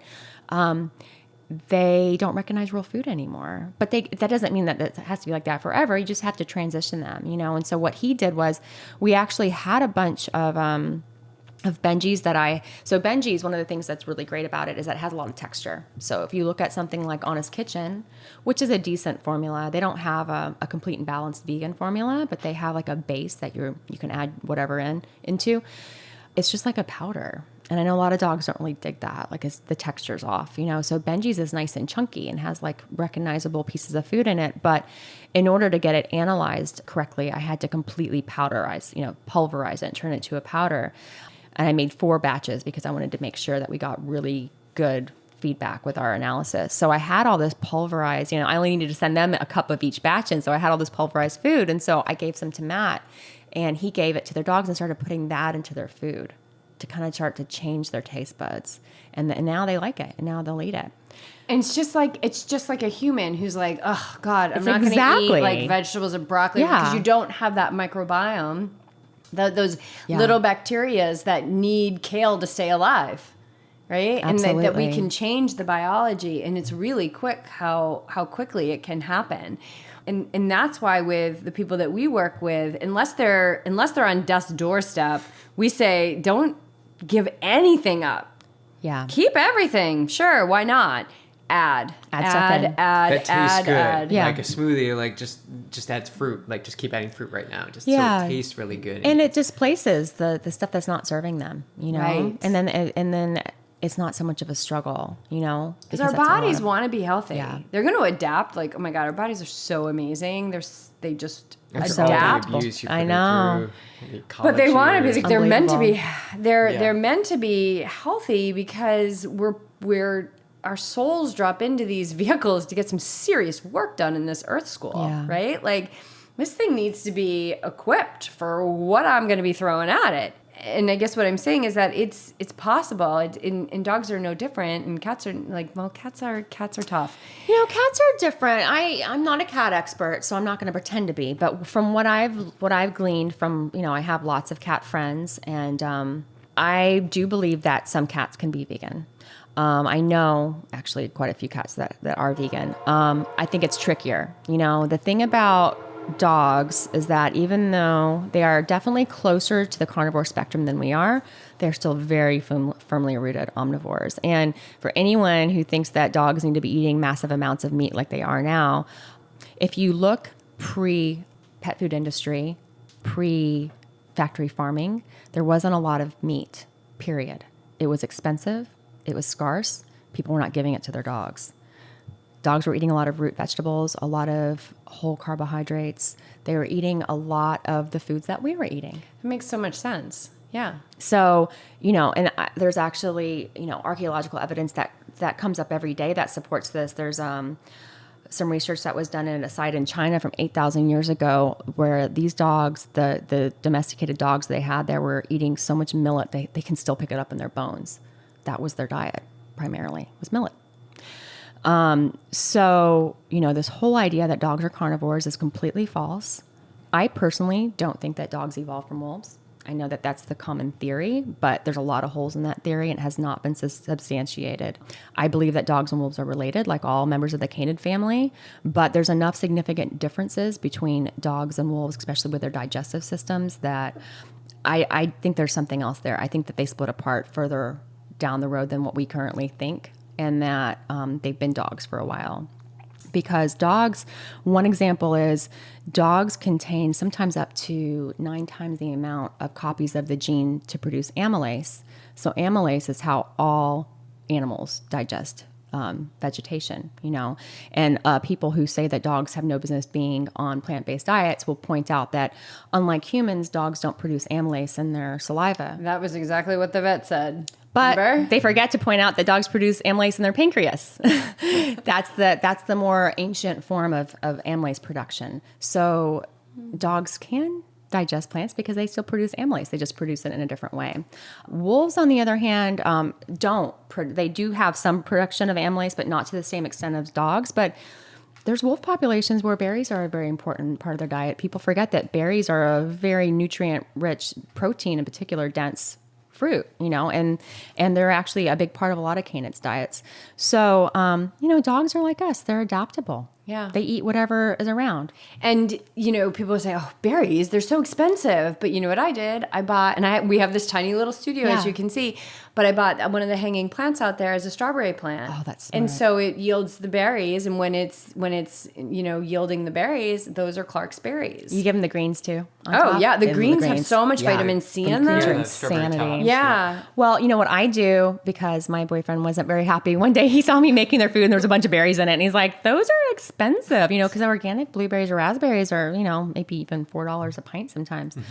What I do, because I eat berries pretty frequently for breakfast, is I'll save all the ones that are like soft, like not mold, not fuzzy or like about to grow legs and walk off, but just like a little softer than I personally prefer. And I'll save those in a container and then I'll throw those in their food. Because they're still getting all the benefit of it. And then I'm not wasting it because I would have thrown them out the window or down the sink, So that's a great way that people can put berries in their dogs' diets too. It's just like the ones that you don't want to eat, but growing your own is fantastic. Yeah, and it's so easy. It's so easy. I bought that. It's funny. I bought that strawberry plant because it was so beautiful, and it was right at the time that all of this was happening, and I didn't really know why I was buying it. And then I was like, when I met with you, you were like, berries are really good. I'm like, just bought strawberry plant. It's perfect, right? It's perfect. Right? Just finding purpose in every moment, like Absolutely. and paying attention. Like that strawberry plant spoke to me, and I was like, I'm supposed to buy this.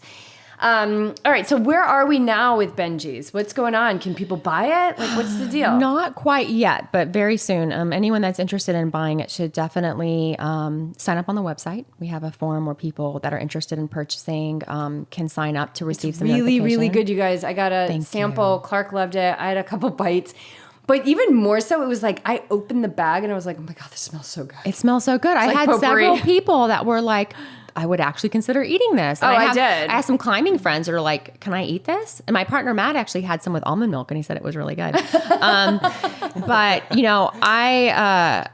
I think that with, in terms of our scheduling, where we're at right now is we have the millet and chickpeas. That product is formulated and ready to be on the market. We've had a lot of great feedback. If anyone goes to benjis.com, to the testimonials page, we got to get Clark on there. We got it. Clark will write that up. Clark, Clark write that up today. Sleeping right now. They'll see a variety of different kinds of dogs just like getting down on Benjii's, like really enjoying it. So we are definitely ready to go to market. We're starting to do a little bit of production.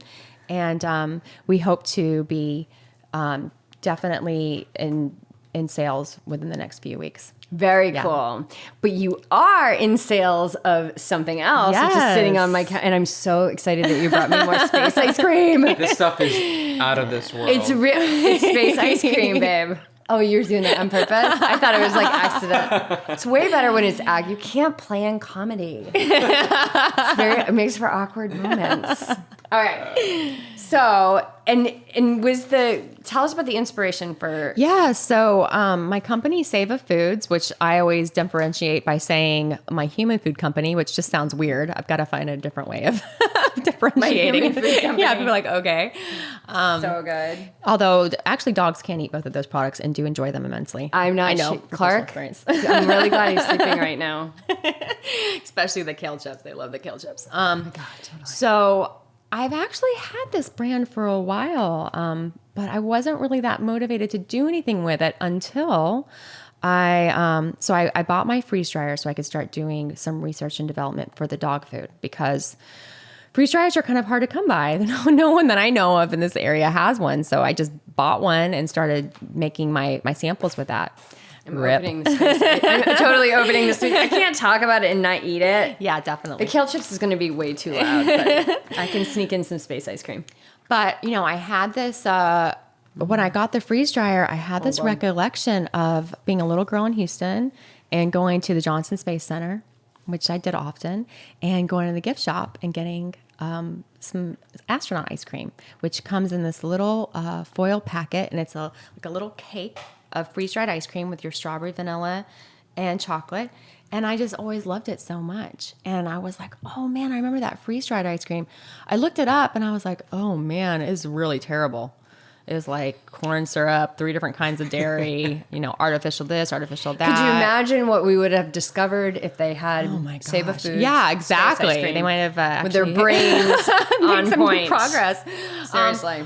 I guess that astronaut ice cream, I don't know that I think it went up on one of the Apollo missions, but it wasn't a big hit with the astronauts because of the crumbliness of it. You don't want that in zero gravity. Mine would actually be better up there because it's not as crumbly. Yeah, those cakes are really crumbly. Oh my God, that's it, NASA. So I was like, oh, let me try my ice cream recipe in here. And the feedback I got was so substantial that I was like, oh, well, there's something to this. And while it seems insane to start another company when I'm just about to launch Benjii's, I've already got a great product and I already had the branding and everything. I mean, this is me. Save a Foods is me. Like the yoga theme, the idea of showing love, which I do through food. Like it all felt so. And what does cohesive. Seva mean for people that don't know? Yeah, Seva in Sanskrit, which is the it's the original language of yoga, means service, selfless service. It's really just about giving to others in the best way that you know how. To me, service isn't something that should be really hard or really complicated. What do you love? What are you good at? Okay, well, that's your way of serving, So with the ice cream, there's literally not any other non-dairy, super healthy freeze-dried ice creams out there. And so I decided to go ahead and give it a go. And we've had just wonderful feedback so far, selling online at saveafoods.com. But we're also selling locally here in Encinitas at Eve and at Peace Pies. And then we just got picked up by Baba Coffee in Carlsbad. Nice. We love Baba Coffee. Yeah, right down the street. BJ and Clark were just at Baba Coffee. Yeah, and I can't wait to try the kale chips. I haven't tried that yet, but this stuff is just amazing, and I think what you're doing is pretty darn cool because it wasn't like you sat down one day and you like planned it all out, right? It's just kind of keeps unfolding. Yeah. And the way it unfolds, the way that life unfolds is not always rainbows and hearts at all. Yeah. But it's always being curious about what it is that you can learn, what it is that you are supposed to learn, I think is a better way to say it. Or what is it that you are to heal from this, and how do you take that information and move forward? And you're doing that very thing so lovely. And what you're doing is you're helping people create better health in their own bodies and their bodies of their dogs. So I think we should probably get this wrapping up. But for somebody who is like, okay, they keep talking about dog food and I realize I'm feeding my dog poison. Now I don't know what to do. What would be like an example of a meal that you would make for your dogs and give their weight and like the quantities? Because this is what helped. This is what like set me free. And I was able, it just lifted like any kind of, I guess, like fear of not knowing how and what and to combine and what's safe and what's not. Well, in terms of amount, I'll go into ingredients in a moment, but in terms of amount, the best way to gauge that in a real like kind of simple way that I think most people can wrap their heads around. There's lots of charts. There's even interactive tables that you can, like calculators that you can use online if you just look up dog calorie weight. So you can literally put your dog's weight in or their desired weight, and then it'll tell you how many calories you need. So the way that looks for my dogs, my dog Bodhi, he is 60 pounds and he eats 4 cups a meal. So he eats 8 cups a day, but he's also a big runner. So somebody else's 60-pound dog may not need to eat that much, So that's why it's nice to look at the calculators, because some of them will even say, well, how active is your dog? So like for me, Bodhi, he eats 4 cups. Bambi, who is closer to 50 pounds. She eats 3 cups a meal. And then Pablito, the Taquito, little tiny man, eats he's only supposed to eat a quarter cup, but I always give him half a cup because I'm really bad at feeding small dogs. Because I don't have enough experience in it. But he's not. He looks great. And whenever he doesn't want to eat anymore, he just doesn't eat it. So, that's the best way. And definitely, start Unlike out me with the those. spit. I think I've had we're going to drain this bag. Basically health food. I think it's you lose weight by eating it. It's negative calories. Oh, good. Negatory. Well, and the beautiful thing about all of Sava's products is that they are super nutrient dense. So it's not empty calories. That's the problem I have with sugar. That's why I use maple syrup in there, because maple gives you such a great mineral content in return, And I think that with dogs too, it's really just focusing on super nutrient dense foods. Mm-hmm. The problem with most dog food companies is that they're doing the opposite. They're focusing on fillers, the cheapest products they can find to literally take up the real estate in the dog's stomach so they feel full. And then they have all the nutrients in there so they meet the AFCO standards, but it's not actually feeding their bodies, So take a little while to figure out how much your dog should be eating every day, because that's going to look different. If you think about a kibble that has all the water removed, that's why they don't need to eat as much. People are always surprised that Bodhi eats 8 cups of food a day. But when he was on kibble, it was more like 2.5 or 3. It's just you have to account for the extra water, the extra volume that provides. That fiber. And the fiber. Especially from your juices. It's pretty much all fiber that you're... Yeah. I don't do that anymore because they didn't really like it. They never really liked it. They love their veggies now. Yeah. They love their veggies and stuff. I do need to find a purpose for that juice pulp though, because I feel guilty about it. You can do raw crackers and stuff like that. Yeah, I need to get on that. Or you should get on that. Totally. You're not doing enough. I need to quit slacking. All right. So what are they putting in this bowl of food for their animals? So you can kind of think of it almost like, for those of us familiar with the Buddha bowl, it's kind of like your doggy Buddha bowl. Mm-hmm. So, you want to think about your base. So as I alluded to earlier, I don't do grains. I'm evolving on that. I've come to believe that there's nothing inherently wrong with grains. I really think it's the problem with both the production in terms of all the chemicals that get put on grains, and then also the high fungal content that tends to develop on a lot of these grains, especially the ones that are allocated for pet foods. I mean, it's just really, really disgusting.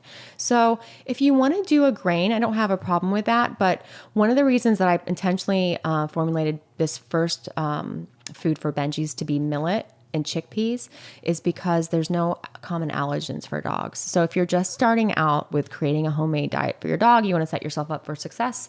So maybe go with a low allergen diet to start out with. By that, I mean, don't do soy and don't do grains. I'm not saying that there's anything wrong with those products, and I definitely incorporate them into my dog's foods along with an abundance of other things. But to start out with, buckwheat and millet or quinoa, those are 3 great options.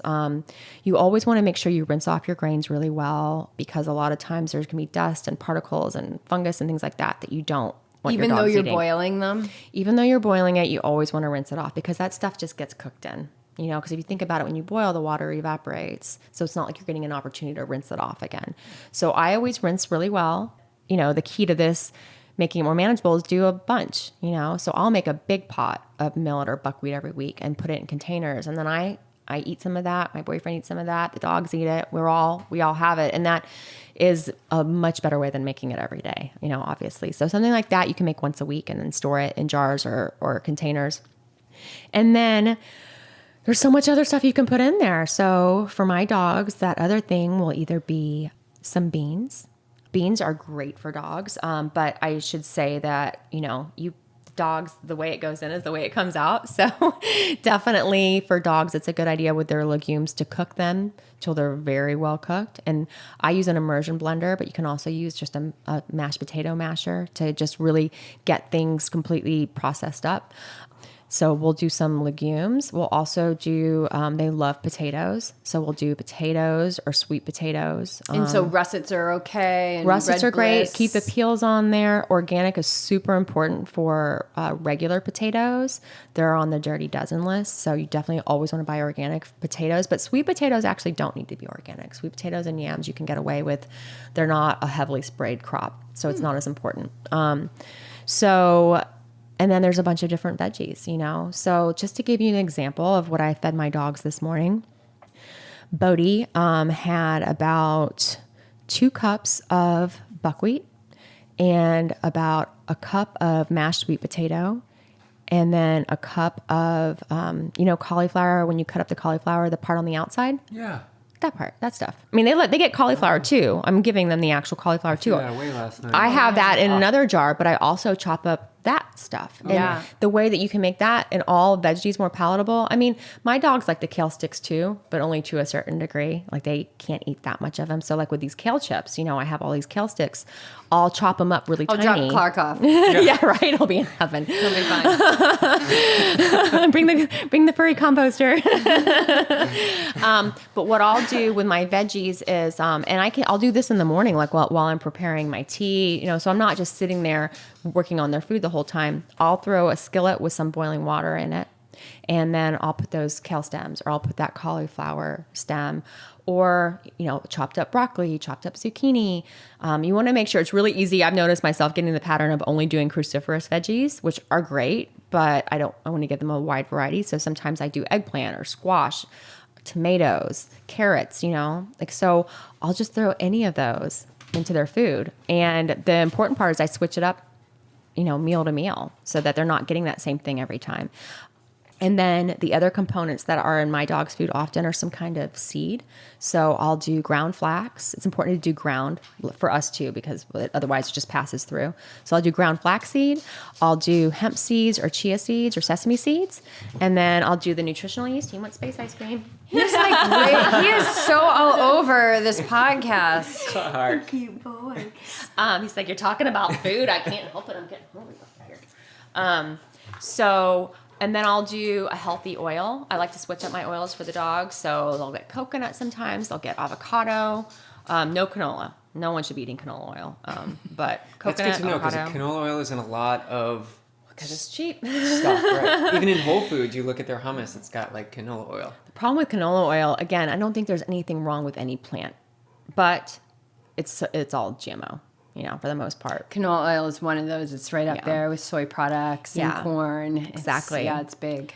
What about frozen vegetables? Oh, frozen veggies are great. Actually, I ran into you at Jimbo's and you were getting some frozen veggies. I know. I'm like, it's really expensive. You're like, yeah, because you're buying them at Jimbo's naturally.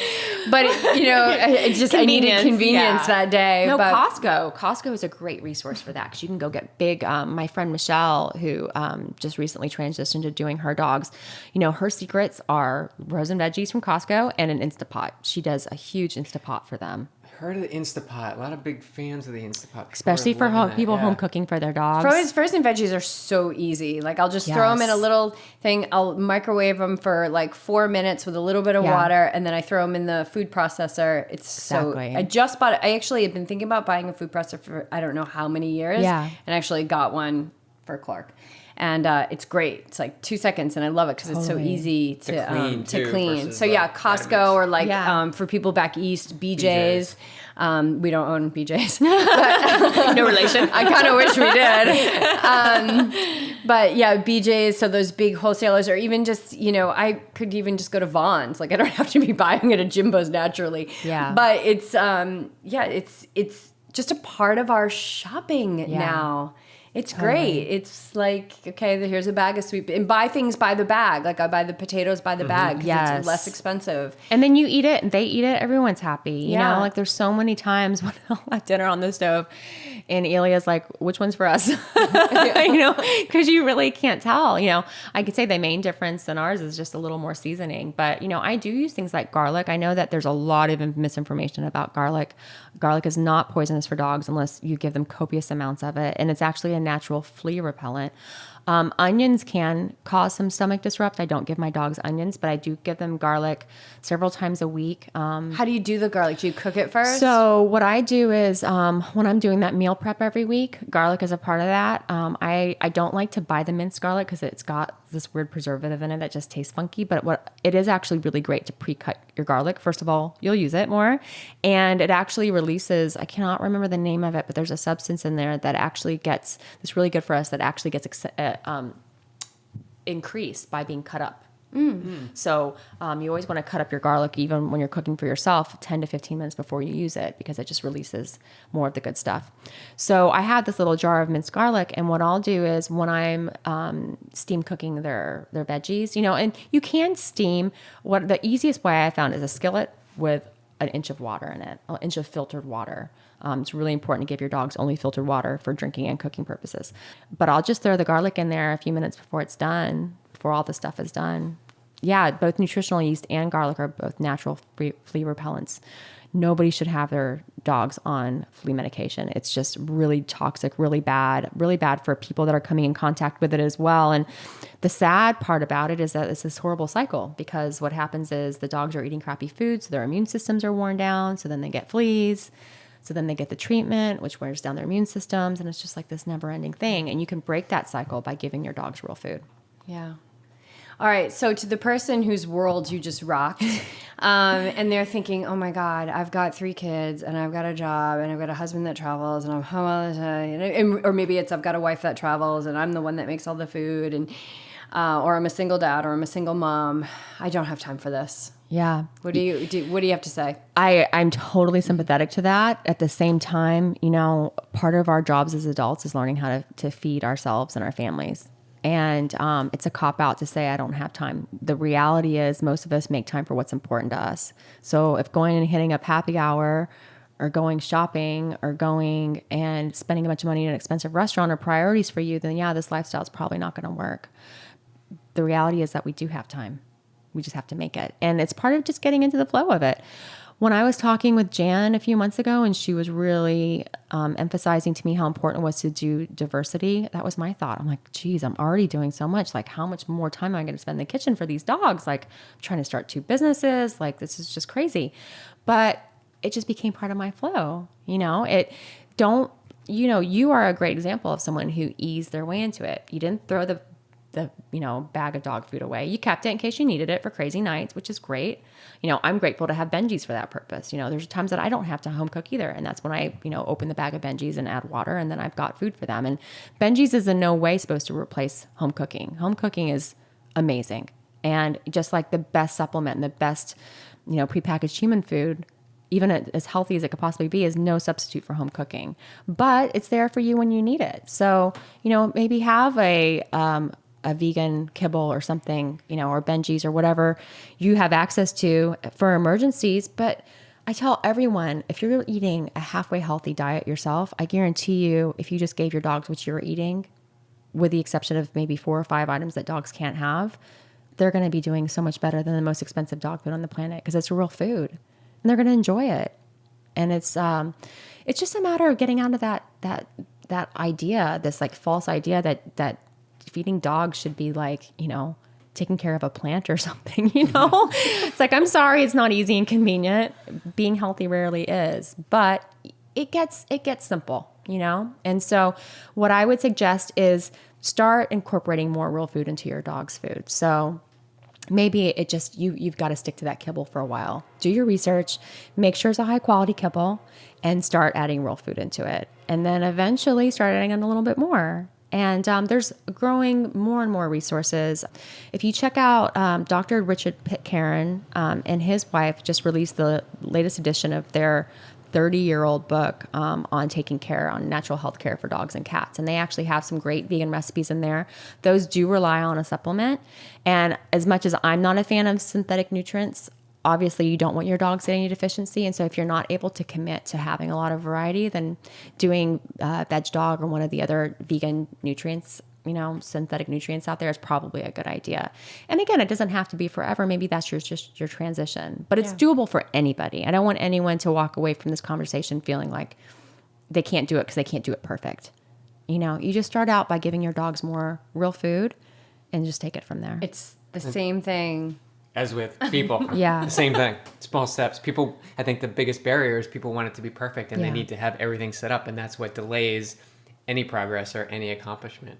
If you just take it in small tidbits, you may fail, but you just get back on the train and you just continue on. Like, nothing is going to be perfect. Well, they say perfect is the enemy of the good, because it's like, if it's not perfect, I'm not doing it. Right. Right. But, even just adding some, like I did when I first started, just adding some chopped up cucumbers and bell peppers onto their V-Dog, that was really helpful too. And I think the more you see your dogs also really enjoying it, the more motivation you have to do it, because you're like, wow, they're really into this, and they don't stink, and they have energy and all of these other things. So I think that just dip your toe in, start putting some real food on top of their, their kibble, if that's what you're doing, and work your way into it, eat your way into it, and find ways to incorporate the same foods into what you're eating, I think Clark is one big non-stinky ball of energy, for sure. I can absolutely attest I didn't smell to that. anything bad. He was all up in my business, and he smelled great. I think people are really going to take a lot away from this podcast, and I think they're going to want to reach out to you. So what is the best one resource for them to connect with you? Benjiis.com. Okay. Yeah, benjiis.com. If you go on either social, we're on Instagram, Facebook, and the website. There's also a contact form. You can definitely reach out to me through either of those. Great. Yeah, and I'm happy to help. I love talking about dogs and love talking about nutrition. So anyone that wants to reach out, I definitely encourage that. Awesome. Michelle, thank you so much for coming to the studio and sharing. And there's still more that we could talk about, but maybe we'll turn on the video and talk a little bit about something, and then we'll share it. Because we're going to share it with our Patreon fans. All right, you guys, signing off. Thank you so much. Thank you. All right, you guys, that's it for this week. I hope you enjoyed the show. This girl has literally opened up a whole new vault in my life, and I'm so grateful for her. And I know that if Clark could speak, he would be as well. But as you heard in the podcast, he was just all over her during this podcast. He absolutely loved her. It was like he was just thanking her. He knew intuitively that she was the messenger for his higher level of health that he's experiencing right now. So thank you so much, you guys. If you enjoyed the show, leave a review on Apple Podcast. We're at 29 reviews. We want to get to 100. Help us get there. We believe in you guys. Help us get there. We know it's going to happen. So take a few moments. I've actually got a few reviews that I need to leave, and so I'm going to take that time today to do it. And I always find that it takes so much more time to think about doing it than it does to actually sit down and just get it done. And thank you again to our Patreon supporters. Keep sharing the show, you guys. That's like the easiest thing you can do, is just share the show with your friends, especially this one. Especially if you know anybody with a dog who's overweight, who's lethargic, or who is getting this bowl of processed food, breakfast and dinner every day for their entire life. Because I don't think that dogs need to be geriatric at 8 and 10. I believe that if we shifted in this direction, that we would be seeing not only a much longer lifespan for our beautiful fur babies, but we would be seeing a much higher level of health and wellness. And the same thing goes for us, you guys.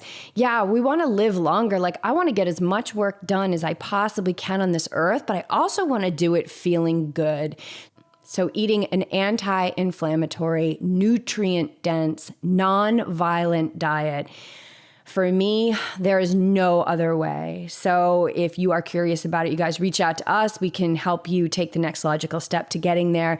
We support you all. We love you all. You guys, this is a tribe not to mess with. We are on a mission to create a better world. So stay awake and ready, because you are here for a reason.